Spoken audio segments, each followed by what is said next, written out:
This is Father Matthew Kozlowski from St. Mary's Episcopal Church in Stuart, Florida. This is our YouTube channel. Make sure to subscribe so you can watch all of our videos. Today's episode of Wednesday's Words, we're talking about St. Matthew. That's because in just a few days, it'll be September 21st. It always sneaks up on me, which is St. Matthew's Day. And usually I try to remind everybody that it's St. Matthew's Day to get them to be a little bit nicer to me. Doesn't always work, so I thought instead I'd make a video explaining who was St. Matthew anyway. Well, he was a disciple of Jesus, one of the 12.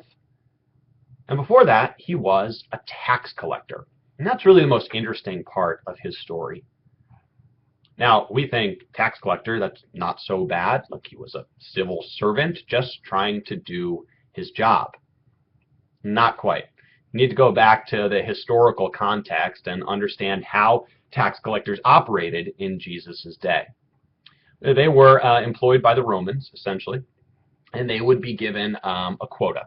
And so the Romans would say, look, you need to collect $1 from every person and give it to us by the end of the month.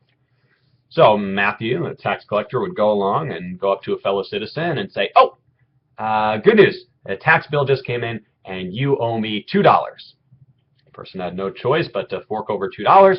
And then Matthew would go to the Romans at the end of the month and say, oh, here you go. I collected $1 from each person, just like you said. Here it is. That's for Rome. What he didn't say is there's another dollar that goes to Mr. Matthew. So, they were scoundrels. They were crooks. When we think of tax collector, you shouldn't think civil servant. You should think Bernie Madoff. You should think con artist, because that's what they were back in Jesus' day. So the story of Matthew becomes all the more exciting and all the more radical because he left that all behind. When Jesus one day walked right up to him, invited himself over to dinner, and demanded that Matthew change his ways and follow him. And he did. It's a reminder in this powerful story that Jesus called everyone. There was nobody too bad or too sinful as to be outside of his embrace. At the same time, Jesus placed demands on people. He demanded, in some situations, amendment of life.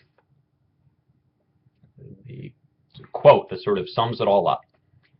Jesus loves us so much as to meet us where we are, and Jesus loves us way too much to leave us there. This is Father Matthew Kozlowski signing off.